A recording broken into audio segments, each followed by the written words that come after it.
श्री स्वामी समर्थ। स्वागत आहे तुम्हा सगळ्यांचं माझ्या YouTube चॅनलवरती। आजचा दिवस तुम्हा सर्वांना खूप छान सुखाचा आणि आनंदाचा जाऊ देत हीच मी स्वामींच्या चरणी प्रार्थना करते आणि आजच्या व्हिडिओला सुरुवात करते। पण त्या अगोदर तुम्ही माझ्या चॅनलवरती जर नवीन असाल तर चॅनलला सबस्क्राइब नक्की करा। त्याचबरोबर कमेंटमध्ये श्री स्वामी समर्थ लिहायला अजिबात विसरू नका। उद्या आहे रमा एकादशी। तर एकादशी जी आहे तर ती भगवान श्रीकृष्णांना समर्पित असते। त्याचबरोबर गुरुवार हा सुद्धा भगवान श्री हरी विष्णूंना समर्पित असतो आणि या दिवशी वसुबारस सुद्धा आलेला आहे। त्यामुळे या गुरुवारच्या दिवसाला एक अनन्यसाधारण महत्त्व प्राप्त झालेलं आहे। तर एकादशीच्या दिवशी भगवान विष्णू आणि माता लक्ष्मीची पूजा केली जाते। तर ही जी रमा एकादशी आहे तर ती सर्व एकादशींमध्ये अतिशय मोठी एकादशी मानली जाते आणि रमा एकादशी ही दिवाळीच्या 4 दिवस आधी येत असते।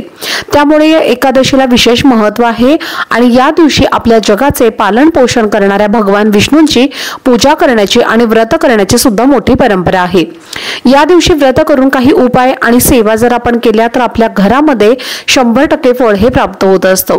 तर आजच्या व्हिडिओमध्ये मी तुम्हाला एक अतिशय प्रभावशाली उपाय सांगणार आहे। अंघोळीच्या पाण्यामध्ये तुम्हाला एक वस्तू टाकायची आहे, त्यामुळे आपल्या जीवनातील सर्व शत्रू हे नष्ट होतील आणि आपल्याकडनं कळत न कळत जी काही पापं झालेली असतात तर ती पापं सुद्धा नष्ट होतील। त्याचप्रमाणे आपल्या मनातील प्रत्येक इच्छा सुद्धा फक्त एका दिवसात पूर्ण होईल। आपल्या कुटुंबावरती कधीही वाईट संकट येणार नाही असा हा एक अत्यंत प्रभावशाली उपाय तुम्हाला मी आजच्या व्हिडिओमध्ये सांगणार आहे। त्यामुळे व्हिडिओ हा स्किप न करता शेवटपर्यंत नक्की पहा, जेणेकरून तुमच्यापर्यंत योग्य ती माहिती पोहोचेल। रमा एकादशी, गुरुवार आणि वसुबारस या तीनही तिथी एकत्र आलेल्या आहेत, त्यामुळे आपल्याला हा उपाय आवर्जून करायचा आहे।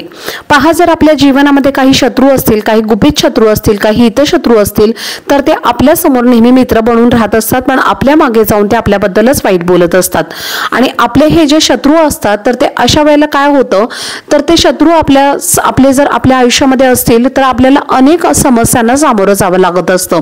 आपली महत्त्वाची कामं पूर्ण होण्यासाठी हे शत्रू जे आहे तर ते काही ना काहीतरी करत असतात आणि त्यामुळे आपलं कोणतंही महत्त्वाचं काम जे आहे तर ते पूर्णत्वास जात नाही। त्याचप्रमाणे पहा, आपल्या मनामध्ये जर एखादी इच्छा असेल तर ती इच्छा पूर्ण करण्यासाठी आपण भरपूर प्रयत्न करत असतो, पण ती इच्छा सुद्धा प्रयत्न होत नाही आणि ही इच्छा जी आहे तर ती अपूर्णच राहते, कारण आपलं नशीब जे आहे तर ते आपल्याला साथ देत नाही। जेव्हा आपल्या नशिबाची आपल्याला साथ नसते तेव्हा आपण कितीही कष्ट करू, मेहनत करू तरी सुद्धा आपल्याला कोणत्याही प्रकारचं फळ हे प्राप्त होत नाही, यश हे प्राप्त होत नाही आणि ते काम सुद्धा पूर्णत्वास जात नाही। आणि त्यामुळे आपल्या नशिबाची जर आपल्याला साथ हवी असेल, आपल्या देवाची आपल्याला साथ हवी असेल तर म्हणूनच आपल्याला हे जे उपाय आहेत तर ते काही विशिष्ट तिथींना करायचे असतात।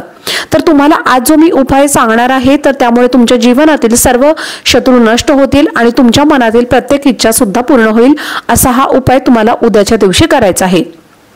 तर उद्या तुम्हाला सर्वप्रथम सकाळी लवकर उठायचं आहे। अगदी ब्रह्ममुहूर्तावरती तुम्ही उठण्याचा प्रयत्न केला तरी सुद्धा चालेल, कारण की उद्याचा जो दिवस आहे तर तो अतिशय महत्त्वाचा असा दिवस आहे, कारण उद्या वसुबारस आहे, रमा एकादशी आहे, त्याचबरोबर गुरुवार आहे आणि या तीनही तिथी एकत्र आल्यामुळे या दिवसाला एक विशेष महत्त्व प्राप्त झालं आहे। या दिवसापासून दिवाळीला सुरुवात होत असते, त्याचप्रमाणे बरीच कामं सुद्धा आपल्याला आपल्या घरामध्ये करायची असतात, म्हणूनच आपल्याला सकाळी लवकर उठायचं आहे। उठल्यानंतर आपल्याला अंघोळीला जायचं आहे। अंघोळीला गेल्यानंतर सर्वप्रथम तुम्हाला तुमच्या अंघोळीचं पाणी जे आहे तर ते बादलीमध्ये काढून घ्यायचं आहे। पाणी काढल्यानंतर अंघोळीच्या पाण्यामध्ये तुम्हाला सर्वप्रथम चिमूटभर हळद ही टाकायची आहे। गुरुवारच्या दिवशी अंघोळीच्या पाण्यामध्ये हळद टाकल्यामुळे आपल्या जीवनातील सर्व शत्रू जे आहेत तर ते नष्ट होत असतात। त्याचप्रमाणे भगवान विष्णू आणि माता लक्ष्मीचा सुद्धा आशीर्वाद आपल्याला प्राप्त होत असतो, कारण गुरुवारच्या दिवशी त्याचप्रमाणे एकादशीला पिवळ्या वस्तूंना अतिशय महत्त्व दिलं जातं, कारण की भगवान श्री हरी विष्णूंना पिवळ्या वस्तू या अतिशय प्रिय आहेत आणि त्यामुळेच आपल्याला चिमूटभर हळद ही आपल्या अंघोळीच्या पाण्यामध्ये टाकायची आहे। आता यानंतर दुसरी वस्तू म्हणजे गंगाजल। गंगाजल सुद्धा आपल्याला आपल्या अंघोळीच्या पाण्यामध्ये टाकायचं आहे, कारण गंगाजलाला सुद्धा अतिशय विशेष महत्त्व आहे आणि या विशिष्ट तिथीना पवित्र गंगेवरती स्नान आपण ज्यावेळेला करत असतो त्यावेळेला आपल्या हातून ज्या काही कळत न कळतपणे चुका झालेल्या असतात, पापं झालेली असतात तर ती पूर्णपणे नष्ट होत असतात। पण आता सर्वांनाच पवित्र गंगेवरती जाऊन स्नान करणं हे शक्य नसतं, म्हणूनच आपल्याला थोडंसं गंगाजल जे आहे तर ते आपल्या अंघोळीच्या पाण्यामध्ये टाकायचं आहे। हे गंगाजल तुम्ही नदीवरनं आणून ठेवलं तरीही चालेल, किंवा तुम्ही कोणत्याही एखाद्या पूजेच्या साहित्याच्या शॉपमधनं सुद्धा आणून ठेवलं तरीही चालेल। तर हे गंगाजल तुम्हाला कोणत्याही शॉपमध्ये जिथं पूजेचं साहित्य मिळतं तिथं अगदी इझिली मिळेल। त्यानंतर तिसरी महत्त्वाची वस्तू जी आहे तर ती म्हणजे पंचगव्य। पंचगव्य सुद्धा तुम्हाला तुमच्या अंघोळीच्या पाण्यामध्ये टाकायचं आहे।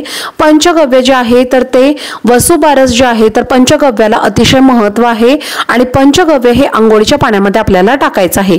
पंचगव्य अंघोळीच्या पाण्यामध्ये टाकल्यामुळे आपल्या मनातील प्रत्येक इच्छा ही लवकरात लवकर पूर्ण होते। वसुबारस आहे, वसुबारसाला सुद्धा महत्त्व आहे आणि त्यामुळेच आपल्याला गायीपासून बनलेले या पंचगव्याचा वापर करून आंघोळ करायची आहे। त्यामुळे आपल्या मनातील इच्छा पूर्ण करण्यासाठी आपण या वसुबारसाच्या दिवशी वसूची गाय वासराची पूजा करत असतो।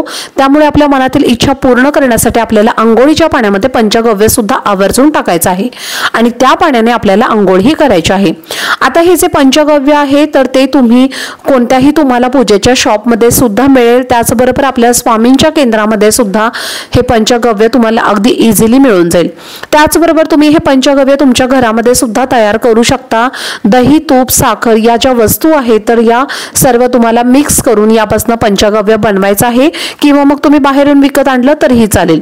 तर आता हे पंचगव्य सुद्धा तुम्हाला तुमच्या अंघोळीच्या पाण्यामध्ये टाकायचं आहे आणि या पाण्याने तुम्हाला अंघोळ करायची आहे। अंघोळ करताना तुम्हाला बऱ्याच वेळेला काय होतं पहा तर बरेच जण चुकीच्या पद्धतीने आंघोळ करत असतात। यामुळे तुम्ही मग कितीही उपाय केले तरी त्या उपायांचा तुम्हाला फायदा होत नाही। आंघोळ करताना तुम्हाला सर्वप्रथम एक मग भरून घ्यायचा आहे। उजव्या खांद्यावरती हा मग पाण्याने भरलेला ओतायचा आहे।